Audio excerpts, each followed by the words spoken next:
Hello and welcome back. It has been an amazing debate. I'm going to toss it right back to our panelists, Jael Cornelian from Ateneo, UP's Clarissa David, and Marites Ritug. Jael, what did you think? Oh, again, well, I think it's the same thing that I can say about the entire debate. Marcos has been put on the defensive, and I think, in as much as we want to be objective, but I think we also want to call him out, on all his motherhood statements, and I think, if I could put it this way, also his irresponsible statements, trying to get away from all these accusations simply by saying that it hasn't been done or he was never corrupt and all that in the face of facts. And I think Leni Robredo, and I'm not necessarily siding with Leni here, I just want to be as objective as I could be. Leni has backed her statements up with facts. For example, the court decision in Singapore. And what did Marcos say? He just dismissed it. Yes. Clarissa. Yeah, I mean, it's clear that everybody feels like they can take pot shots at Bongbong Marcos. That's but I interesting. This think- is That's one of the true. first times that we're seeing this publicly, correct? Yes, yes, and including the hosts. So it's interesting that Marcos has been backed into a corner, and he's been calm until this point. I think he's starting to show a little bit of rage, and the more specific they get, in this case human rights violations, the harder it's going to be to keep denying things. Exactly. And I like how Leni Robredo is coming out strong now. She actually said the words, "Hindi po totoo yan." I mean, this is just facts. It's true or it's not true. It's not true. And, debaters should really know to flag when things are just not true.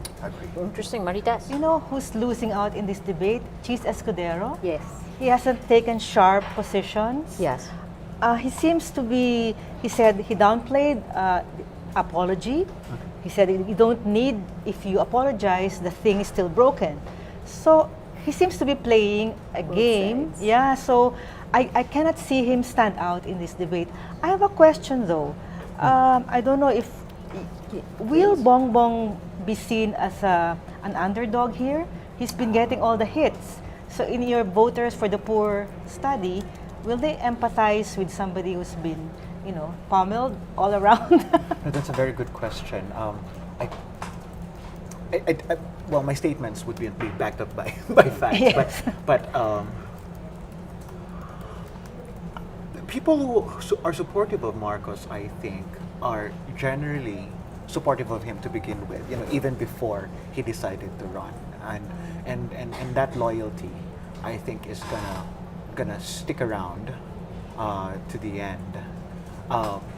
If it would affect anyone, I think it would be those who are still undecided or still unconvinced by his rhetoric, or now are seeing that he is an emperor without any clothes. Yes, yes. It's very interesting that Bongbong Marcos has had all these motherhood statements. There's That's really true. not a lot of substance there. I'm frankly surprised. So my prediction would be that Alan at the end of this Alan Peter is going to gain votes, and Leni I think is going to gain votes, and they're going to be taking those votes away from Chis Escudero, number one. And I don't know how many votes Nasan and Trillanes have at the moment, but they're also not looking very good only because they're not very strong debaters, I think. How interesting. far. So the Twitter share of voice as of 6:11 p.m., it's been a tug of war between Alan Cayetano and Leni And Leni Robredo. Robredo. That's Leni right. Robredo is back in front now, 33%. Alan Cayetano at 31%. And Bongbong Marcos at 23%, which kind of matches similarly what you said. Marites, how do you think this is this changing? Actually, maybe I should toss it to the narratives, but the journalist, is this changing the narratives of the candidates? I think it is projecting, it is showing the strengths of some of the candidates who, like Leni Robredo, is seen as calm, lots of equanimity. But now we're seeing that without, as I said earlier, without being offensive, she brings out facts and they're very clear. Unvarnished, there's no big, bold motherhood statements like Gringo is so full of strengthening institutions, nation building.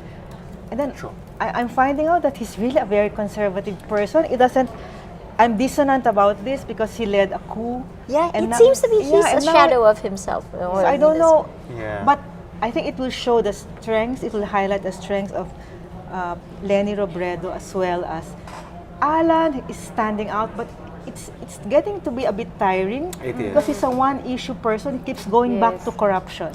Even Yes. human rights abuses go back Yes, to corruption corruption and crime. and crime. Which is actually They're he's one on issue, message yes. for Oh, him. maybe They're that's a an one-issue advantage. Very campaign. much on Yeah. message. That's Daniel, true. do you agree with Clarissa's assessment of who's doing well in this and where the votes are going to go? No, I certainly agree with you, but as I Okay, we're back. Okay. We're going back. We'll switch right back.